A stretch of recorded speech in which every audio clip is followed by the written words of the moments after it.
ముందుగా ముఖ్యాంశాలు. పంచాయతీ ఓటర్ జాబితా సిద్ధం చేయండి. కలెక్టర్లకు రాష్ట్ర ఎన్నికల సంఘం ఆదేశాలు.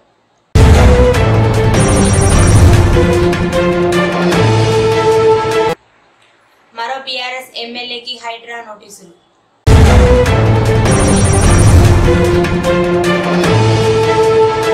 ఉన్నతాధికారులు అంగన్వాడీ కేంద్రాలను తప్పనిసరిగా సందర్శించాలి. వీడియో కాన్ఫరెన్స్ లో మంత్రి సీతక్క.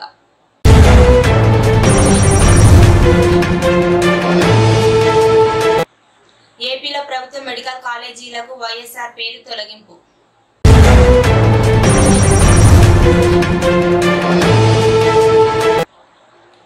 ప్రగాఢ సానుభూతి తెలియజేసిన అలంపూర్ ఎమ్మెల్యే విజయుడు.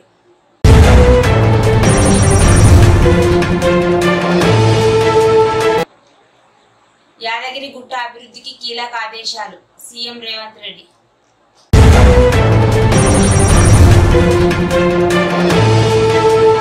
ఇక వివరాల్లోకి వెళ్తే, తెలంగాణ రాష్ట్రంలో గ్రామ పంచాయతీ ఎన్నికలు సర్కారు పెద్దలు ఎప్పుడు నిర్వహిస్తారన్న విషయంలో తేదీల స్పష్టత ఇప్పటి వరకు ఏమాత్రం లేకపోయినప్పటికీ రాష్ట్ర ఎన్నికల సంఘం మాత్రం ఓటర్ జాబితా రూపకల్పనపై వేగంగా అడుగులు వేస్తుంది.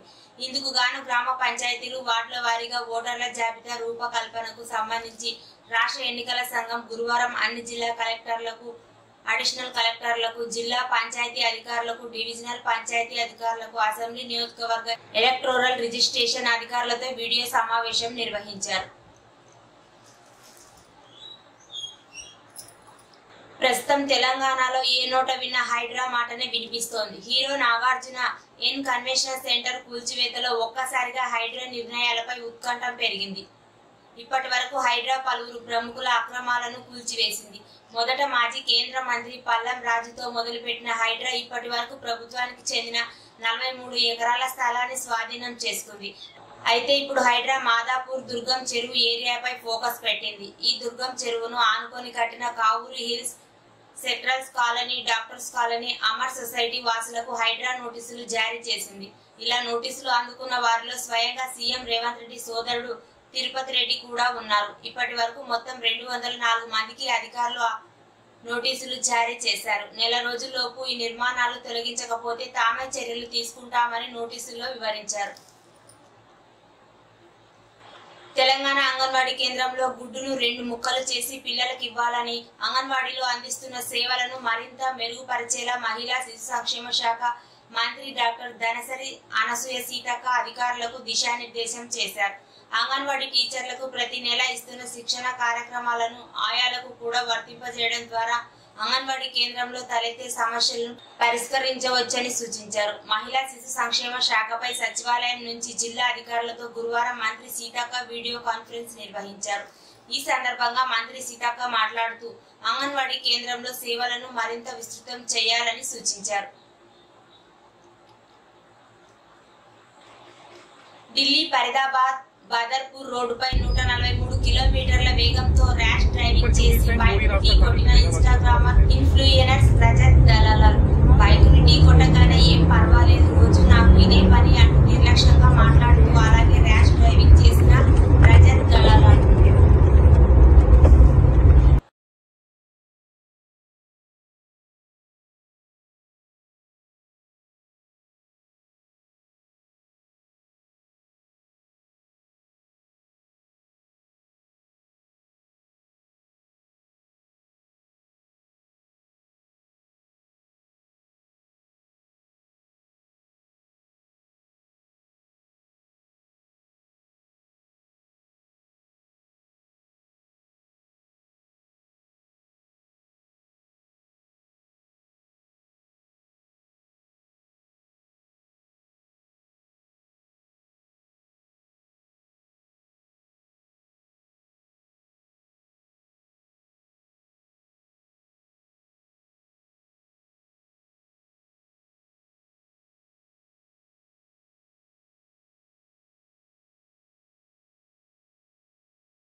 రానున్న 4 రాష్ట్రాల ఎన్నికల కలెక్షన్ కోరకే సీఎం రేవంత్ రెడ్డి హైడ్రాని ఉపయోగిస్తున్నారు.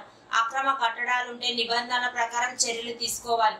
గత ప్రభుత్వాలు పేదలకు ఇల్లు కట్టిస్తే ఈ ప్రభుత్వం వచ్చి బుల్డోజర్లతో కూలగొట్టేస్తుందని Mahabubnagar BJP MP DK Aruna అన్నారు. గత వైఎస్ జగన్ ప్రభుత్వం 2023-24లో ప్రారంభించిన 5 కాలేజీలను 2024-25లో ప్రారంభించాలని నిర్ణయించిన మరో 5 కాలేజీలకు పెట్టిన వైఎస్ఆర్ పేరును తొలగిస్తూ వైద్య ఆరోగ్య శాఖ ఉత్తర్వులు ఇచ్చింది. అలాగే పలసాలోని kidney research centre and super speciality hospital, కడపలోని క్యాన్సర్ ఆసుపత్రులకు వైఎస్ పేరును ఉపసంహరించాలని తెలిపింది.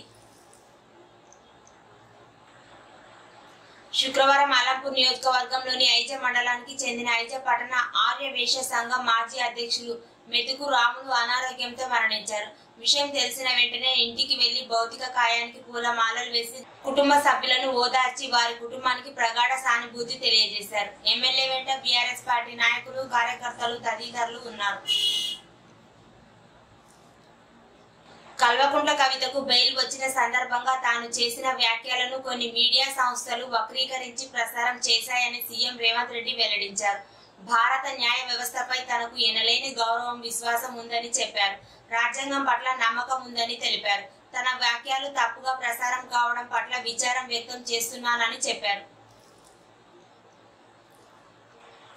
చాగదోని గ్రామంలో బ్రహ్మంగారు చెప్పినట్టే వేప చెట్టు నుండి కళ్ళు కారుతున్న అద్భుతం అక్కడ గ్రామస్తులు, రైతులు వింతగా చూస్తున్నారు. జోగులాంబ గద్వాల జిల్లా గట్టు మండలం చాగదోని గ్రామం. ఇది గ్రామస్తుడు రైతు ఒరుగు నాగేష్ దొడ్డిలో వేప చెట్టుకు కళ్ళు కారుతున్న సంఘటన జరిగింది. నాగేష్ కు అర్థం కావడం లేదని, అసలు ఇది ఏంటి, ఇది ఏ దేవుని మహిమ అని చింతిస్తూ గ్రామంలో గౌడ సమాజానికి చెందిన సీనియర్ నాయకుడు, గట్టు మండలం గౌడ సంఘం అధ్యక్షుడు ముని చంద్ర గౌడ్ కు తెలియజేశారు. వారితో పాటు అదే గ్రామానికి చెందిన యువ నాయకుడు జె పరమేశ్ స్వామితో కలిసి యువ నాయకుడు జిత్తు గౌడ్, మాధవయ్య స్వామి, హరిబాబు, గుడ్ల వెంకటి, వీరేష్ అక్కడికి చేరుకున్నారు. అక్కడికి చేరుకున్న వారంతా అసలు ఇది ఏంది వింత, అద్భుతం, బ్రహ్మంగారు చెప్పినది మా చాగదోని గ్రామంలో నిజమైంది కదా, అసలు ఇది ఏ దేవుని మహిమ, ఇది గ్రామానికి మంచి జరుగుతుందా లేక చెడు జరుగుతుందా? అక్కడికి చేరుకున్న వారంతా ఆలోచిస్తూ వేప చెట్టుకి కళ్ళు కుండపెట్టి టెంకాయ కొట్టి పూజించారు. కస్తూరిబా గాంధీ బాలికల పాఠశాల పనులను త్వరితగతిన పూర్తి చేసి అందుబాటులోకి తీసుకొని రావాలని జిల్లా కలెక్టర్ బిఎం సంతోష్ అధికారులకు ఆదేశించారు. శుక్రవారం గద్వాల జిల్లా పరిధిలోని కేటీదొడ్డి మండలంలోని కేజీబీవీ పాఠశాలను జిల్లా కలెక్టర్ సందర్శించారు. ఈ సందర్భంగా తరగతి గదులను, డార్మెంటరీ, డైనింగ్ హాల్ తదితర ప్రాంతాలను తిరిగి పరిశీలించారు. పెండింగ్ లో ఉన్న పనులను, ముఖ్యంగా నీటి సరఫరా, విద్యుత్ తదితర పనులను త్వరగా పూర్తి చేయాలని సంబంధిత అధికారులకు ఆదేశించారు. వాష్రూమ్లు, వాటి సదుపాయాలు, ట్యాప్ కలెక్షన్లు ఎలా ఉన్నాయనే అంశంపై సమగ్రంగా పరిశీలించారు. ప్రస్తుతం కేజీబీవీబీ పాఠశాల మార్లబీడులో కొనసాగుతుందని కలెక్టర్లకు పాఠశాల సిబ్బంది తెలిపారు. పాఠశాల ప్రాంగణంలో గ్రీనర్ చెట్లు, కరివేపాకు, మునగాకు, చింతతో పాటు రకరకాల పూల మొక్కలు నాటారు. ఫ్లోరింగ్ మొత్తం గ్రీనరీ మరియు తరగతి గదిలో వెంటిలేషన్ సరిగా ఉండేలా చూడాలని సూచించారు. అన్ని పనులను వేగంగా పూర్తి చేసి సెప్టెంబర్ 5 లోగా పాఠశాలను పునఃప్రారంభించేందుకు చర్యలు చేపట్టాలని అధికారులకు కలెక్టర్ ఆదేశాలు జారీ చేశారు.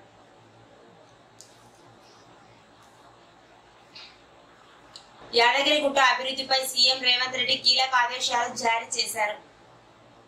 టీటీడీ బోర్డు తరహాలో యాదగిరిగుట్ట టెంపుల్ బోర్డు ఏర్పాటు చేయాలని సీఎం రేవంత్ రెడ్డి ఆదేశించారు. ఆలయ అభివృద్ధిలో పెండింగ్ పనులు వివరాలు ఇవ్వాలని, ఆలయ రాజగోపురానికి బంగారు తాపడం పనులు వేగవంతం చేయాలని సీఎం రేవంత్ రెడ్డి అధికారులను ఆదేశించారు. 400 మంది పోలీస్ బందోబస్తుతో వచ్చి మీ ప్రతాపం అందులు వికలాంగులపై చూపిస్తారా? చెరువుకు ఆనుకొని పెద్ద పెద్ద బిల్డింగ్లు కట్టుకున్న వాళ్ళకేమో నోటీసులు ఇచ్చి 30 రోజుల సమయం ఇస్తారు. అందులు వికలాంగులు నివసిస్తున్న ఇండ్లను మాత్రం ఏ నోటీసు లేకుండా, సమాచారం ఇవ్వకుండా 400 మంది పోలీసులతో వచ్చి అర్ధరాత్రి కూల్చేస్తారా? సమాజంలో సరైన గౌరవం లేదని చెప్పి అందులు వికలాంగులు, ఎస్సీలు, ఎస్టీలు అందరూ ఒకే కాలనీలో నివసిస్తున్నారు. చాలా ప్రపంచ దేశాల్లో అందులు వికలాంగులకు అన్ని ఫ్రీగా కట్టించి ఇస్తాయి. వారు గౌరవంగా బతకాలి, స్వతంత్రంగా ఉండాలని కేసీఆర్ వారికి 400 పింఛన్ చేశారని మాజీ మంత్రి శ్రీనివాస్ గౌడ్ అన్నారు. మీ ప్రతాపం అంతా కూడా కళ్ళు లేని వాళ్ళపైన ఇంతమంది పోలీసా? విచిత్రం ఉంది. 400 మంది పోలీసులు పోయినరంటే అందుల కాలనీకి, వాళ్ళకి మీరు పోలీసులని కూడా తెలియదు, ఏం జరుగుతుందని తెలియదు. గుంజి ఈడ్చి పడేస్తుంటే వాళ్ళు భయపడుతున్నారు అసలు ఏమవుతుందని. మా దగ్గర పైసలు లేవు సార్, మా దగ్గర ఏం లేవు సార్, దొంగలు అనుకున్నారంట వాళ్ళు. మా దగ్గర డబ్బులు లేవు సార్, మేము పేదోళ్ళం సార్, తీసుకపోండి సార్ ఏమైనా ఉంటే అని చెప్పి అరుస్తున్నట్టు వాళ్ళు. అందులో ఖాళీగా మీరు ఒక్కరు పోయి కూల్చి అడిగేటోళ్ళు లేడా? మీరు 100 మంది పోలీసులు పోయి భయాకర పరిస్థితి పెట్టి. హైదరాబాద్లో పెద్దోళ్ళకేమో 30 రోజుల నోటీసులు ఇస్తారు. చెరువులలో కుంటలలో కడితే చెరువు పక్కనే నీళ్ళ పక్కనే కనపడుతుంటాయి. చెరువు పక్కనే నీళ్ళ పక్కనే నీళ్ళ కానుకొని ఇల్లు కట్టిన వాళ్ళకేమో 30 రోజుల సంజాసి నోటీస్ ఇస్తారు, 30 రోజులలో మీరు ఇవ్వాలని. కానీ వికలాంగులు, అందులు, పేదవాళ్ళు, అందులో అందరు ఎస్టీలు ఉన్నారు. పేదవాళ్ళకేమో వితౌట్ నోటీస్ ఇవ్వమని చట్టంలో ఎక్కడ ఉందని అడుగుతా ఉన్నాం మేము. నోటీస్ లేకుండా కూల్చమని ఎక్కడైనా ఉందా? పెద్దవాళ్లకు నోటీసులు ఇస్తారు, ముందే సమాచారం ఇస్తారు, కోర్టుకు వెళ్ళడానికి అవకాశం ఇస్తారు. పేదవాళ్ళకు మీరిచ్చిన పట్టాల్లో వాళ్ళు కష్టపడిన సొమ్ముతో వాళ్ళ వికలాంగుల పెన్షన్తో ఇల్లు కట్టుకుంటే అందులో అన్ని వర్గాల వాళ్ళు ఉన్నారు. బీసీలు, ఓసీలు, ఎస్సీలు, ఎస్టీలు, పేదవాళ్ళు మొత్తం వికలాంగులు మొత్తం ఉన్నారు. వాళ్ళకు కులం లేదు, మతం లేదు, మైనార్టీలు అందరూ ఉన్నారు. సమాజంలో సరైనటువంటి గౌరవం లేదు వాళ్ళకు పాపం. అందుకే మనం అందరం ఒకటే దగ్గర ఉందని ఒకటే దగ్గర ఉన్నారు వాళ్ళు. ప్రపంచంలో చాలా దేశాల్లో అలాంటి వాళ్ళ పట్ల ప్రేమ చూపించి ఫ్రీగా అన్నీ కట్టిస్తారు, కాలనీలు కట్టిస్తారు. మేము కూడా అందుకే వాళ్ళు ఒకరి మీద ఆధారపడి బతకొద్దు, స్వతంత్రంగా బతకాలి అని చెప్పి 4000 పెన్షన్ చేసింది. అందుకే కేసీఆర్ గారు. మహబూబ్ నగర్ లో ఇండ్ల కూల్చివేత బాధితుల కుటుంబాలకు శుక్రవారం మధ్యాహ్నం భోజనం ఏర్పాటు చేశారు మాజీ మంత్రి శ్రీనివాస్ గౌడ్.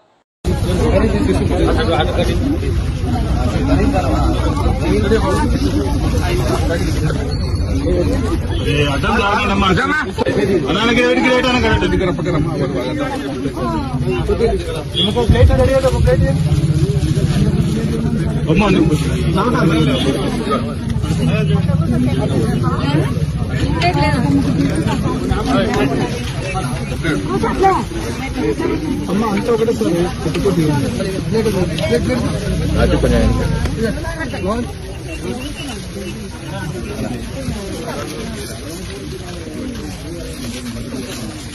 నేను కూడా ఇచ్చిపెట్టాను.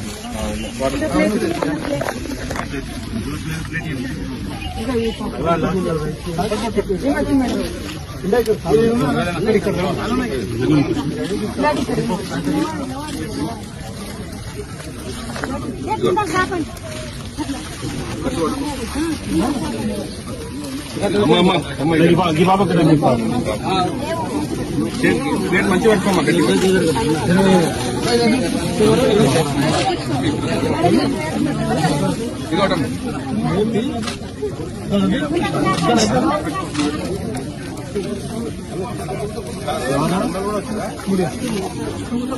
ఆడ మిగిలిన వాళ్ళకి ఇచ్చేద్దాం. ఆడ టెంట్లో వాళ్ళకి ఇద్దాం.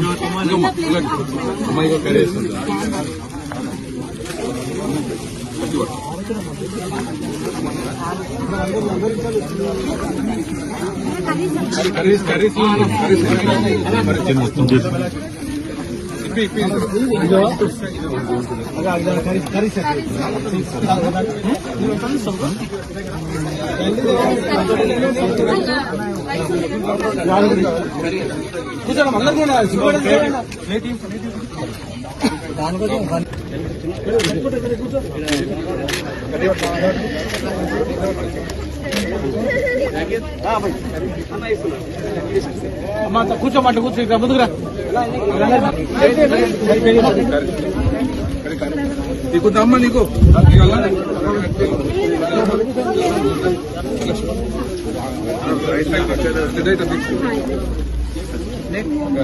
ఈ పాపకి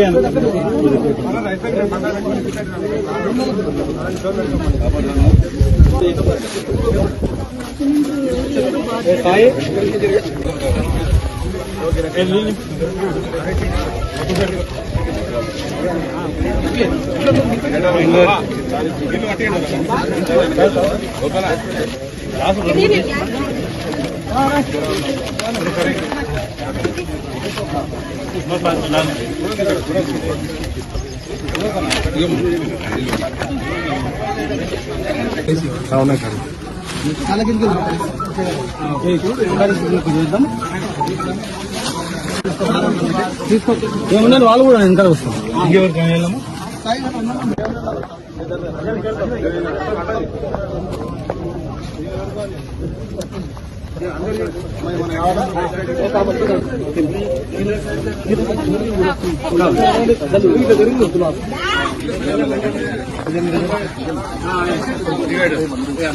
బాబా అక్కడ ఒక సైడ్ పోయారా అక్కడ సైడ్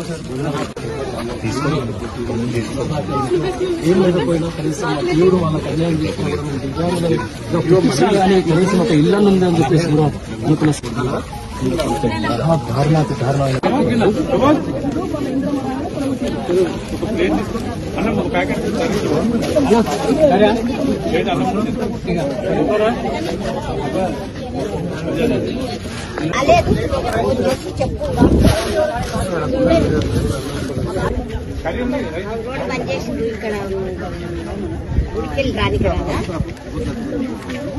ముఖాలను చూసిన తర్వాత వాళ్ళు అడిగే ప్రశ్నలకు సమాధానం ఉంటుందా అనేది కూడా ఒకసారి మనం ఆలోచించాల్సి వీళ్ళందరూ కూడా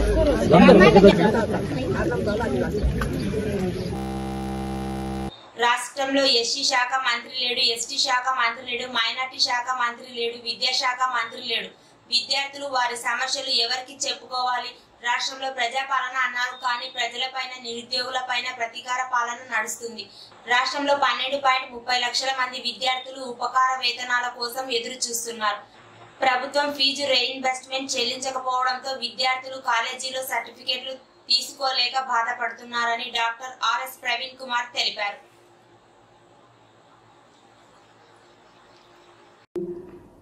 12.5 లక్షల మంది విద్యార్థులు ఈరోజు రాష్ట్రంలో ఉపకార వేతనాల కోసం వెయిట్ చేస్తున్నారు. విద్యా సంవత్సరం మీరు ఉదాహరణకు తెలంగాణలో పాలన ప్రజాపాలన కాదు, ఇది ప్రజల మీద ప్రతీకార పాలన నడుస్తూ ఉన్నది, విద్యార్థుల మీద ప్రతీకార పాలన నడుస్తూ ఉన్నది, అదేవిధంగా నిరుద్యోగుల మీద కూడా ప్రతీకార పాలన నడుస్తూ ఉన్నది. తెలంగాణలో ఉన్నత విద్యలో 12.5 లక్షల మంది విద్యార్థులు చదువుతున్నారు. ఈ 12.5 లక్షల మంది విద్యార్థులు engineering colleges, pharmacy colleges, medical colleges, degree కళాశాలలు, మరెన్నో ప్రొఫెషనల్ కాలేజెస్లో చదువుతూ ఉన్నారు. ఈ 12 లక్షల మంది విద్యార్థులకు సాలీన 2,400 కోట్ల ఫీ రీయింబర్స్మెంట్ ఇవ్వాలి. ఇప్పటి వరకు ఈ ఉన్నత విద్యాలయాలకు ప్రభుత్వం చెల్లించాల్సిన పెండింగ్ బకాయిలు 5,900 కోట్లు. ఈ 5,900 కోట్లు కేవలం ఈ 2023-24 విద్యా సంవత్సరం వరకే. మరి 2024-25 కూడా కలిపితే దాదాపుగా 8,350 కోట్లు విద్యార్థులకు ఇవ్వాల్సి ఉంటుంది.